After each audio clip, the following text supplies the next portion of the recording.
Bonjour et bienvenue dans Les Experts. Aujourd'hui, je reçois Evelyne Monsalier, la spécialiste des anges. Elle a écrit un livre qui s'appelle Secret d'ange et un agenda qui s'appelle l'agenda des anges 2023. Donc, on va en savoir un petit peu plus avec elle. Bonjour Evelyne. Bonjour Philippe. Peux-tu nous parler de ton parcours pour commencer? Alors, vu mon âge, ça va être un petit peu long, mais je vais essayer de réduire. Je vais essayer de raccourcir un petit peu. Donc, en fait, mon parcours, il a commencé même très tôt, puisque vers l'âge de 7 ans, j'ai eu une expérience qu'on peut aujourd'hui qualifier d'expérience de mort imminente. À l'époque, on n'appelait pas ça comme ça. J'ai fait une grosse réaction allergique à la pénicilline. Et j'ai fait effectivement un premier voyage de l'autre côté en fait de notre monde physique. Et à l'âge de 7 ans, je savais pas trop ce que c'était. Mais en revanche, une chose est certaine, c'est que mon intuition, ma sensibilité se sont vraiment développées de manière extraordinaire après cette expérience. Et je me souviens d'avoir eu une grande connexion avec à l'époque, à l'âge de 7 ans, c'était avec les arbres, les plantes, les animaux, les fleurs. Voilà, donc je sentais vraiment leur vibration. Et j'ai grandi en fait dans ce petit monde, dans ce monde merveilleux. Pour moi, c'était vraiment, il y avait une réelle connexion avec la nature. Et en plus, mon père avait rencontré Walt Disney à l'époque et était revenu avec des livres de Walt Disney et j'avais adoré en fait ces livres. C'était pour moi une connexion avec ce monde un petit peu imaginaire dans lequel les anges, les fées, les lutins et les animaux cohabitaient tous de manière naturelle. Et du coup, comme disait Walt Disney, il appelle ça the illusion of life, c'est-à-dire l'illusion de la vie. Pour moi, c'était pas une illusion en tant que telle, c'était une manière de reconnecter le monde physique avec le monde métaphysique. Donc très jeune, j'ai été, on va dire, confrontée sans le vouloir à cette ouverture vers un monde métaphysique. D'accord. Après, voilà. Et ensuite, qu'est-ce qui se passe alors? Et alors après, j'ai très bien travaillé puisque j'ai eu mon bac très tôt et du coup j'ai fait une école d'infirmière parce que j'avais envie vraiment d'aider en fait dans le soin des autres. Et j'ai travaillé dans différents services et notamment, enfin ceux qui m'ont vraiment marqué, c'était un service de réanimation adulte et un service de néonatologie avec les prématurés. Mais dans ces services, il y avait quelque chose de mystérieux, quelque chose entre la vie et la mort. Et je me souviens que c'était lourd physiquement et émotionnellement. Et à la fois, je me souviens aussi d'avoir aperçu, notamment dans les chambres de réa adultes, d'avoir aperçu des présences lumineuses et très réconfortantes. Et du coup, c'était très rassurant par rapport à la lourdeur en fait de ces services de réanimation. Et ça n'empêche que pendant mes heures de libre, eh bien, je développais ma créativité que j'avais toujours développée. Je dessinais, je faisais des illustrations depuis toute petite. Hein. Et d'ailleurs, en fait, j'ai gagné un prix avec une de mes aquarelles, le prix des Hospices civils de Lyon. Et là, ça m'a reconnecté à mon passé de création. Et du coup, ça m'a ouvert un petit peu les portes et enfin, c'est pas malheureusement, plutôt heureusement pour moi, je me suis un peu éloignée de la maladie et de la mort parce que ça me semblait être des choses trop difficiles à vivre. Et du coup, je me suis plutôt formée en création. J'ai fait une carrière en fait dans la création, depuis illustratrice, maquettiste et puis directrice artistique dans des agences de communication parce que j'avais vraiment besoin de créer, besoin d'accéder à cette communication avec la lumière, avec les couleurs, etc. Donc d'abord dans des agences de com et ensuite à mon propre compte en freelance. Donc je créais tous les jours et j'adorais ça. Donc pour moi, rendre un boulot merveilleux, c'était vraiment un enjeu de créativité. C'était pas forcément fun au début, mais c'était vraiment jouer avec les couleurs, faire passer des messages à travers les images et les couleurs. Et puis en 98, j'ai fait une pyélonéphrite. C'est une infection au niveau du rein. Et ça s'est terminé en septicémie. C'est une infection en fait qui s'est propagée dans tout mon corps à travers le sang. Et là, j'ai failli en fait ne pas revenir. J'ai fait vraiment une expérience de mort imminente. Et là, c'était vraiment flagrant. Je suis passée au-delà du tunnel. J'ai été attirée, absorbée par une lumière extraordinaire et accueillie vraiment avec amour par des êtres de lumière que j'appelle des êtres de lumière et que j'ai compris après que c'était vraiment des anges. Et cette expérience a été pour moi le déclencheur, vraiment on va dire un réveil, comme un enfant qui renaît et du coup je redécouvrais la vie chaque matin sous un autre angle, avec un désir ardent de vivre, une soif de connaissance absolue, mais vraiment absolue.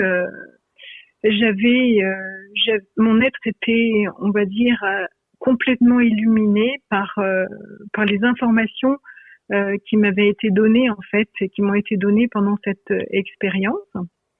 Mhm.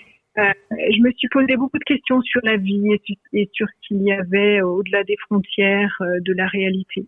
Et donc, j'ai dévoré des livres sur les anges pendant des années et des années en quête de réponses. Je pense que pas mal de gens se posent les mêmes questions, à minima en tout cas, de savoir pourquoi on est là, quel est notre rôle ici sur Terre, etc. Mais surtout, moi, j'avais cette expérience avec ces êtres de lumière qui m'avaient fondamentalement changé et du coup, ça m'a permis de percevoir une mission, on va dire, une mission sans franchement la déterminer exactement, mais je sentais qu'il fallait que j'oriente ma vie autrement, sans oublier la création, parce que ma vie, elle est faite de ça à chaque instant. Mais je sentais qu'il fallait que j'oriente ma vie vers quelque chose de plus lumineux, plus angélique. Et puis en 2009, j'ai fait un nouvel épisode médical qui m'a fait un peu comprendre que la vie était précieuse. Et une année après, j'ai eu une nouvelle intervention. Et là, sur la table d'opération, je suis repartie vraiment de l'autre côté. Et là, je pense que ça a été la clé de démarrage. Autant la première fois, je me suis posé beaucoup de questions parce que c'est quelque chose de tellement extraordinaire, tellement incroyable à vivre.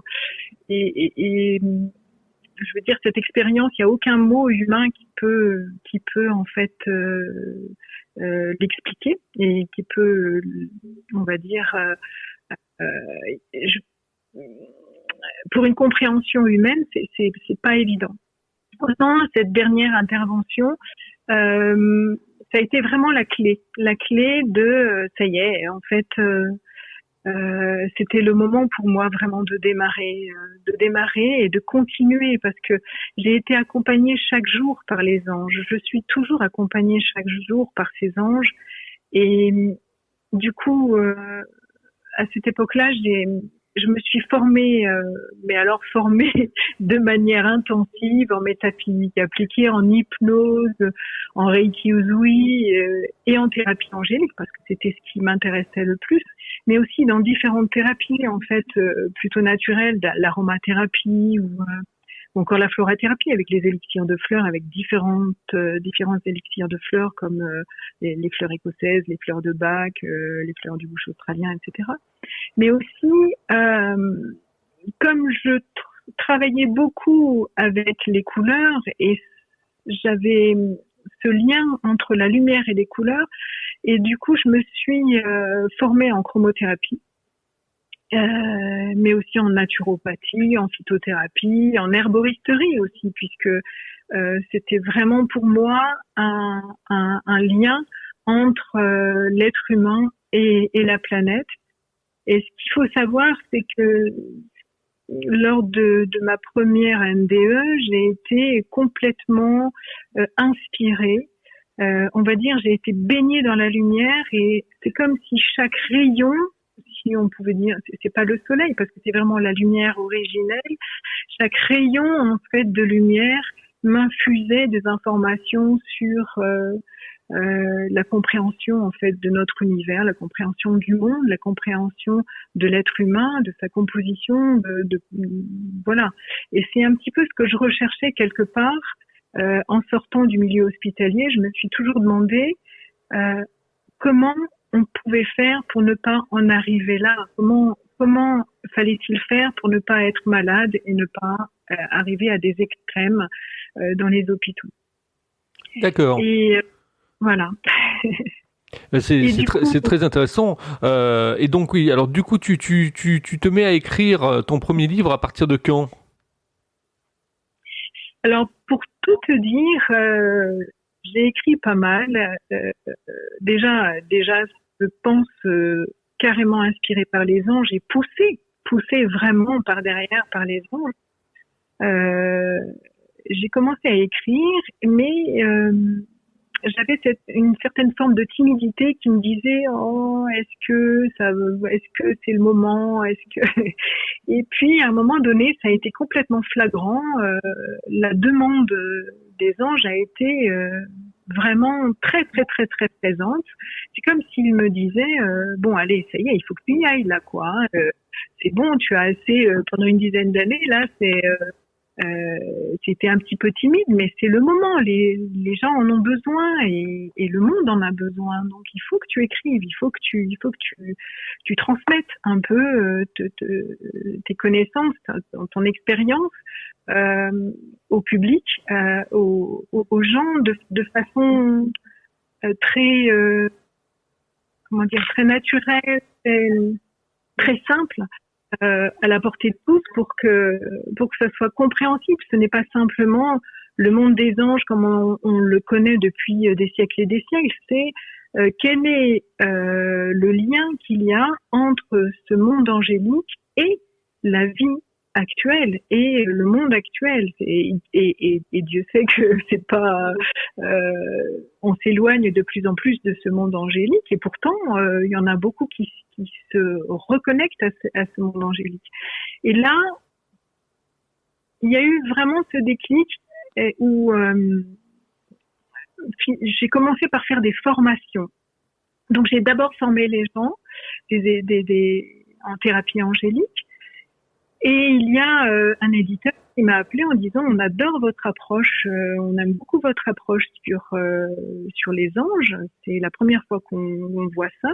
Justement, c'est une approche qui ramène à quelque chose de beaucoup plus pragmatique, beaucoup plus actuel, beaucoup plus pratique, et non pas simplement quelque chose de très imaginaire ou très éthéré ou quelque chose qui peut sembler inaccessible aux gens.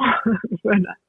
Donc ça a été, je dirais, l'édition, elle a commencé il y a 2 ans, donc simplement, et ça a été que du bonheur. C'est-à-dire que j'ai été guidée vraiment par les anges. Je ne suis pas allée chercher un éditeur, c'est l'éditeur qui est venu me chercher. Et j'ai vraiment adoré écrire le livre d'ailleurs, qui est le livre Secret d'ange. J'ai beaucoup aimé en fait l'écrire de manière simple, de manière accessible, et j'ai voulu en fait expliquer au lecteur que quelque part dans la constitution en fait de l'être humain, on est fait de lumière, c'est-à-dire que dans nos milliards de cellules, dans nos atomes, on est fait de protons, électrons et neutrons, et que protons, électrons et neutrons, c'est les 3 couleurs primaires lumière trois couleurs primaires de la lumière, on va dire, à ne pas confondre avec les 3 couleurs primaires de la matière, qui ne sont que des mélanges de ces 3 couleurs-là, donc rouge, bleu, vert, et que en fait, en nous, donc dans nos milliards de cellules, on détient on détient en fait ces secrets, le secret de ces trois principales énergies et qu'on peut appeler les trois anges de naissance, c'est-à-dire qu'à partir de la naissance, on peut déterminer nos couleurs en fait de naissance et les couleurs de nos anges. Et donc, comme chaque couleur correspond à des propriétés, qu'elles soient physiques, émotionnelles ou intellectuelles, on peut justement déterminer ce pourquoi on est vraiment fait. On va dire, on peut appeler ça nos qualités.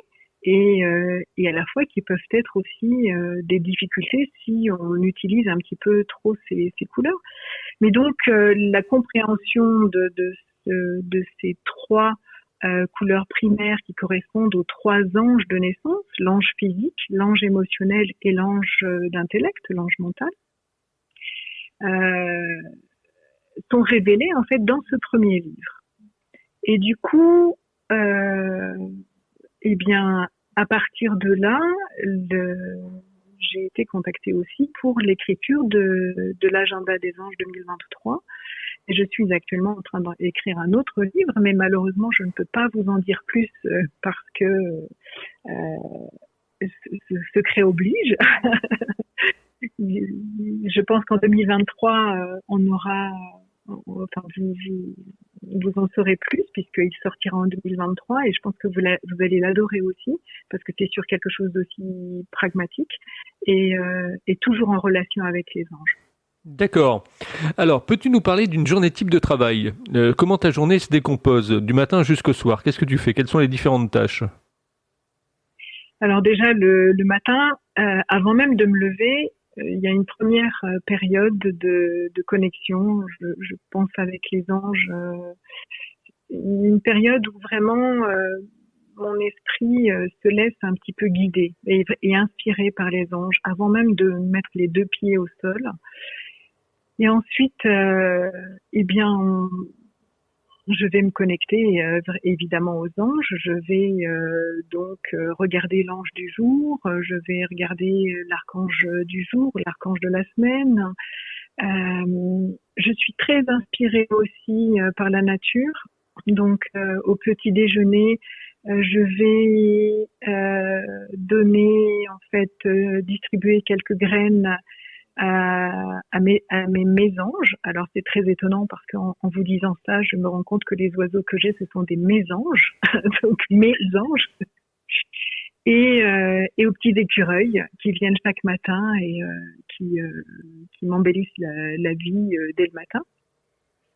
Donc je m'inspire souvent de la nature aussi, c'est-à-dire que je m'inspire de la lumière, des couleurs, des fleurs, des plantes, des animaux, etc.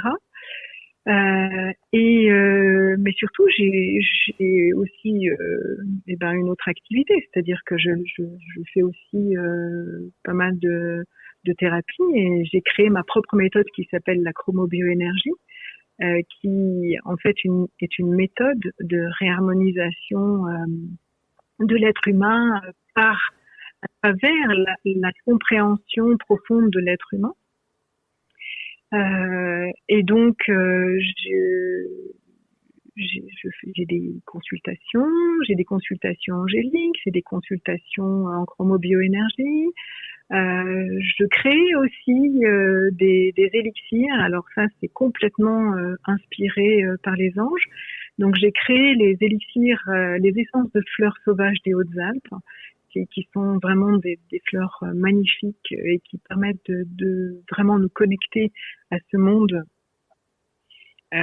angélique et ce monde de la lumière, mais aussi à reprendre confiance en soi, à harmoniser un petit peu toutes nos émotions. J'ai créé pas mal de soins, d'élixirs, de sprays en olfacto, donc des soins en chromobioénergie dans lesquels j'associe à la fois les propriétés des couleurs, les vibrations sonores, les plantes, les fleurs, les cristaux, etc. Donc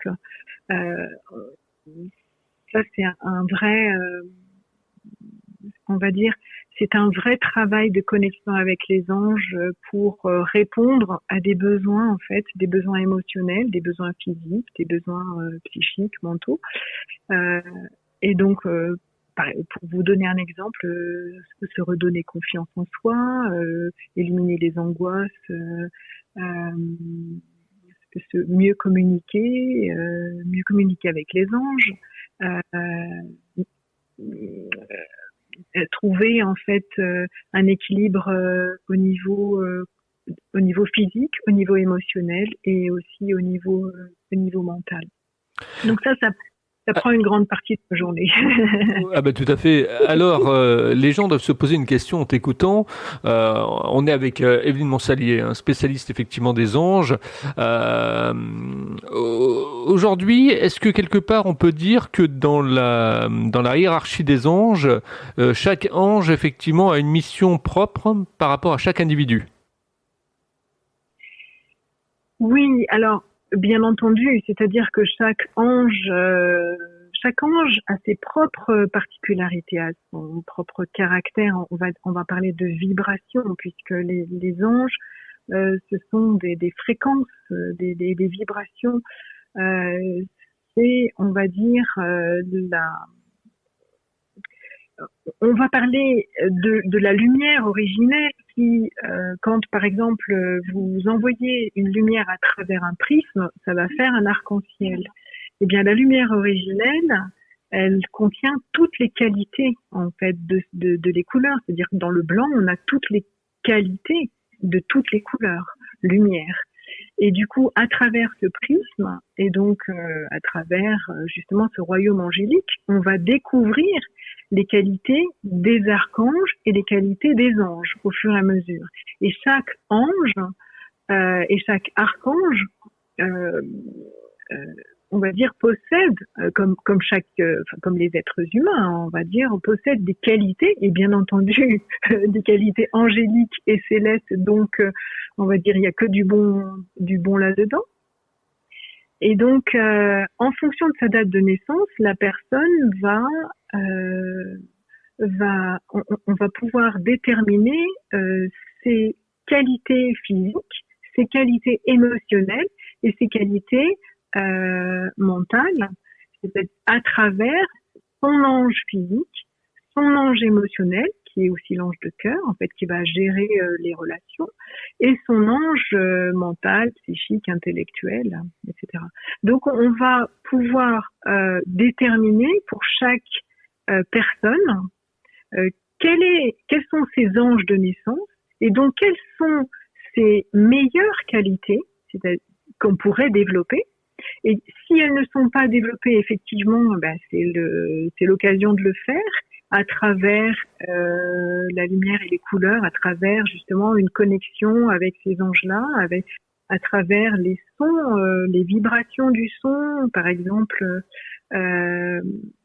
on peut chanter en fait en chantant les lettres hébraïques de chaque ange, des noms de chaque ange. On envoie au niveau de nos cellules les vibrations en fait de ces anges. Donc la première chose, c'est que on peut développer en fait toutes nos qualités à travers la lumière et les couleurs qui correspondent à nos anges, et évidemment complémenter, développer cela avec les vibrations sonores, mais aussi avec les plantes, les fleurs, les cristaux, parce que on va dire que sur Terre, on a les équivalents, c'est-à-dire que les anges vont être en connexion. Certains anges vont être en connexion avec des plantes, avec des fleurs, tout simplement parce que chaque fleur, chaque plante a aussi son propre caractère. Et du coup, il y aura plus d'affinité entre certaines fleurs et certains anges et certaines plantes avec certains anges. Donc, oui, chaque personne est on va dire, en connexion privilégiée avec non pas un seul ange, mais 3 anges qui vont gérer en fait les 3 parties de l'être, la partie physique, la partie émotionnelle et la partie mentale. D'accord. Est-ce que le rapport effectivement du financier et les anges s'accorde bien? Par exemple, est-ce que les anges aiment bien, peuvent guider sur l'argent, sur des gens qui ont des problèmes d'argent? En ce moment, il y a un problème d'inflation, par exemple. On voit bien que d'une certaine manière, les gens sont en crise. Mhm. Est-ce qu'ils peuvent faire appel à leurs anges pour justement avoir un petit peu plus d'argent, pour que la providence leur apporte effectivement une opportunité, etc. Oui. Alors, évidemment, on n'est pas, je ne parlerai pas forcément d'argent, mais de prospérité. C'est-à-dire que la prospérité englobe euh, le, euh, la partie financière, la partie santé, la partie. En fait, c'est vraiment une prospérité globale. Et quand tu me dis, est-ce que c'est compatible, en fait, finalement, l'argent et les anges, c'est compatible oui et non, hein. C'est-à-dire que si tu veux te connecter aux anges pour faire fortune et écraser les autres, ça marchera pas du tout. C'est-à-dire que si tu es en accord avec l'univers et si effectivement tu en as besoin, je dis oui, oui, oui, oui. C'est-à-dire que si tu demandes justement à ce que les anges te protègent et à ce qu'ils puissent t'aider à te mettre en condition physique, mentale, émotionnelle pour euh, trouver un travail justement rémunérateur et pour que cela puisse te nourrir suffisamment et payer tes factures. Et là, on est dans du pragmatique. Hein. Simplement, si c'est dans l'honnêteté, dans la simplicité, et si ce n'est pas, si c'est en accord avec les lois de l'univers, oui. Si c'est pour marcher sur la tête de l'autre et, et je veux dire en faire fortune à ne pas savoir quoi faire de ton argent, c'est pas forcément en accord avec les lois de l'univers, tu vois. D'accord, donc du moment que tu as un projet, tu peux effectivement prétendre à l'abondance avec l'aide effectivement de tes anges, quoi. Complètement. Je suis vraiment là complètement certaine pour l'avoir vécu. Il suffit d'être vraiment sincère, honnête, humble, rester dans l'humilité, développer en fait toutes tes qualités angéliques et vraiment demander l'aide des anges pour justement t'aider à développer tout ça pour que tu sois en meilleures conditions pour le faire. Et alors, il y a une autre question que les gens doivent se poser. Y a-t-il des signes, je dirais, avant-coureurs où les anges interviennent? Par exemple, moi j'ai lu il y avait le 777. Oui, alors c'est très étonnant, c'est vraiment très étonnant Philippe, parce qu'on est le 9 septembre, autrement dit on est le 9-9. Ah oui, oui, exact. Et donc c'est un nombre angélique quand même, hein, 9-9 c'est un nombre angélique, c'est vraiment, oui. Alors, pour tout te dire, il y a beaucoup de signes. Les anges nous envoient énormément de signes. C'est comme s'ils t'envoient des pancartes, des affiches 4x3 devant toi, mais la plupart du temps, on a un petit peu des pots de saucisson devant les yeux et on les voit pas. Et si on s'ouvre un petit peu, si on est dans cette ouverture d'esprit, euh, on peut décoder. Et là, c'est intéressant, justement. C'est ce que j'apprends justement à mes élèves, c'est de décoder, en fait, ces signes et justement, d'avancer parce qu'ils nous aident chaque jour, chaque instant, dès qu'on a une question. Je ne sais pas si ça t'est déjà arrivé, mais parfois, tu es dans la voiture, tu poses une question, tu te dis, tu demandes à ton ange, allez, un truc idiot, mais tu vas voir que plein de gens vont te dire, mais oui, c'est vrai. Je trouve, ça fait 20 minutes que je cherche une place de stationnement. Mon ange essaye de me trouver une place. Et comme par hasard, dans les 5 minutes, tu trouves une place. Donc ça, c'est pas. Je veux dire que les signes, on en a de partout. On peut les avoir dans les nombres, on peut les avoir dans les plumes, dans les signes que la nature nous envoie, mais vraiment même à travers les rêves. à travers les couleurs aussi. C'est-à-dire que tu peux, par exemple, être attiré par certaines couleurs typiquement pendant une semaine, et là tu te dis mais à quoi ça correspond? Je te donne un exemple, si c'est du bleu roi, eh bien le bleu roi il va te parler, te mettre en connexion avec l'univers. En fonction des nombres, tu vois, aujourd'hui on est le 9 septembre, donc le 9-9, eh bien typiquement ce nombre en termes angéliques, on ne parle pas de numérologie basique, mais de numérologie angélique. Eh bien, c'est typiquement un nombre qui appelle en fait ce qu'on appelle les travailleurs de lumière, c'est-à-dire les personnes qui vont travailler avec les anges ou qui vont travailler dans la lumière, dans le soin des autres, etc., aux autres. Qui appellent en fait les travailleurs de lumière à assumer leur rôle et œuvrer en fait pour le bien de l'humanité et du monde entier. D'avoir foi, vraiment avoir foi en soi, avoir confiance en soi et au monde angélique, parce qu'ils sont toujours présents pour nous guider, pour nous motiver, pour nous soutenir. Ils sont pour nous encourager en fait chaque jour. Et vraiment, il suffit de demander pour cela. Et si on ouvre un petit peu les yeux d'une autre manière, vraiment de manière angélique, alors là, on peut décoder des signes toute la journée. Et c'est juste merveilleux. Vous posez une question, on vous répond immédiatement. On va vous mettre un signe.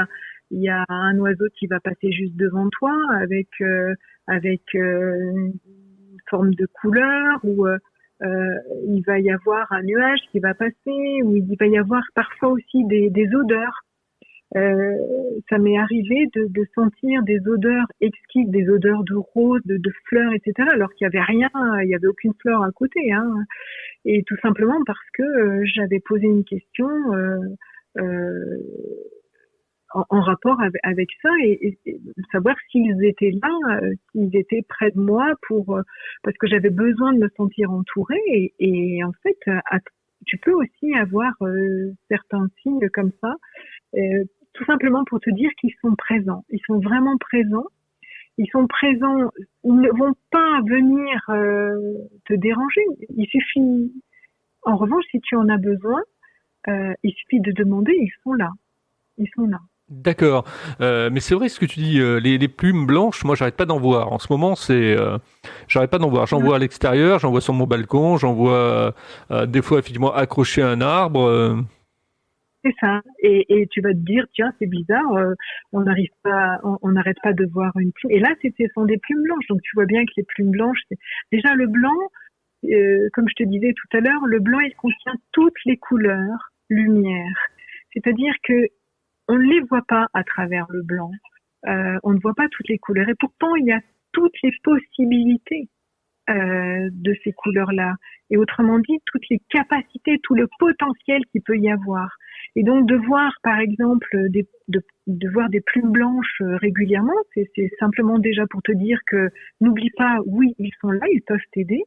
Et d'autre part, tu es vraiment en capacité de te connecter à quelque chose de lumineux, à quelque chose de céleste, et que tu as effectivement tout plein de capacités que tu ne vois pas forcément aujourd'hui.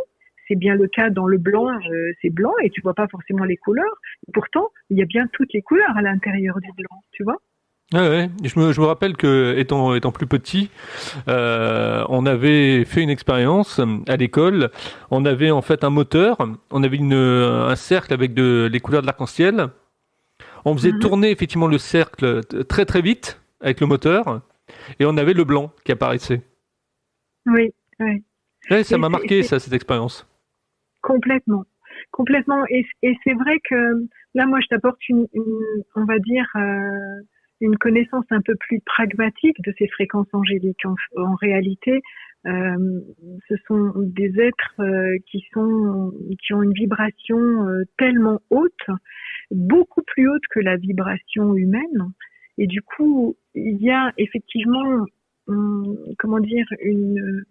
des capacités qui sont complètement célestes et toutes ces capacités, on les retrouve dans tous les anges. C'est-à-dire que Euh, dans chaque ange,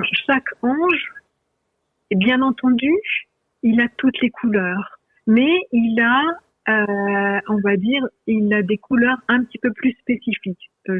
Par exemple, pour un être humain, évidemment, on est fait de toutes les couleurs, puisque dans nos atomes, on est fait de toutes ces couleurs-là et on est capable de créer notre propre arc-en-ciel. C'est un peu, je veux dire, comme une mélodie. Chacun va créer sa mélodie, va jouer sa mélodie.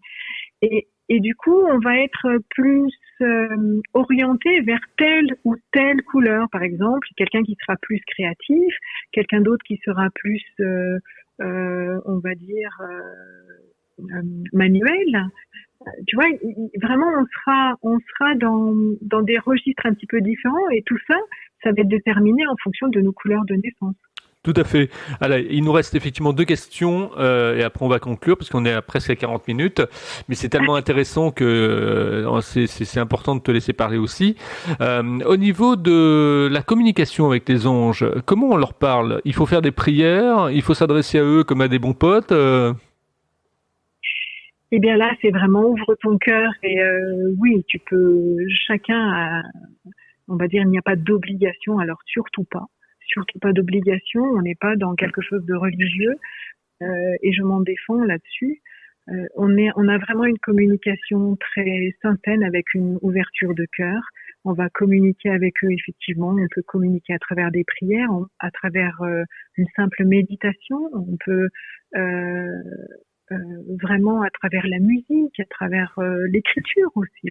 On peut vraiment se connecter aux anges et communiquer avec eux de manière très très le plus naturellement possible et vraiment je dirais il faut s'éloigner des dogmes des dogmes religieux là-dessus, c'est-à-dire que les anges on les retrouve vraiment dans toutes les religions et vraiment chaque religion a sa manière de communiquer, mais surtout les anges ne sont pas dans l'interdiction. Ils sont dans la protection. Ils sont dans la protection contre le mal, ils sont là contre l'ombre, mais ils sont pas dans l'interdiction. Ils sont tout amour. Ils sont vraiment pleins d'amour et de lumière.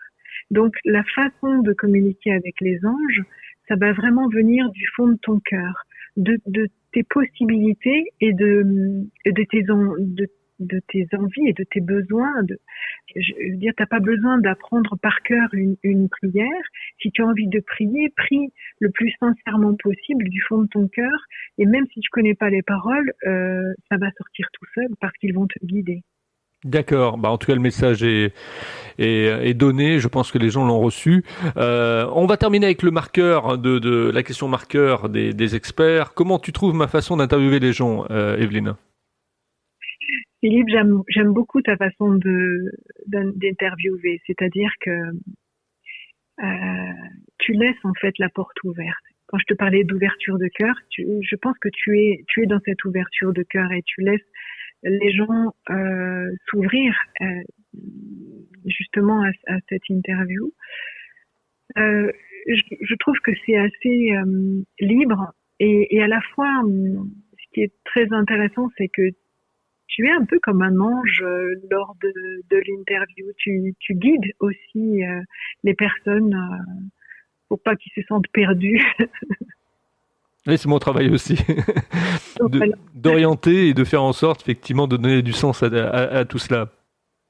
Ouais, quelque part, tu as aussi cette, on va dire, une part justement de angélique en toi qui guide, parce que un ange, il est là pour guider les autres, mais aussi c'est un messager.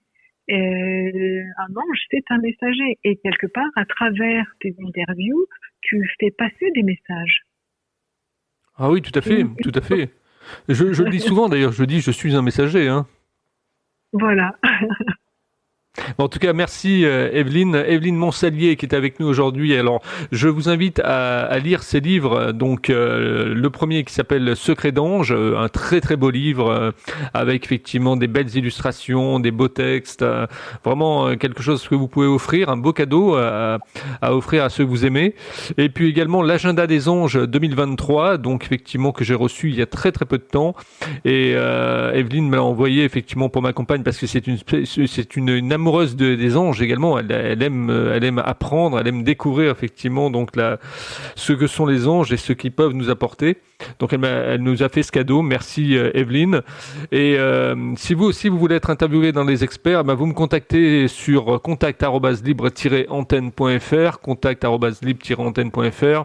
Que vous venez de me parler de votre passion ou de votre métier, vous serez les bienvenus dans les experts, cette émission de radio qui vous est effectivement ouverte, où vous apprenez plein de choses, où vous rentrez en communication avec les gens, et ça c'est quelque chose de très enrichissant humainement. Evelyne, où on peut effectivement continuer à discuter avec toi si on a envie de le faire après avoir écouté cette interview? Eh bien, je suis joignable de toute façon sur mes sites internet, mes différents sites internet, ou sur Facebook ou sur Instagram.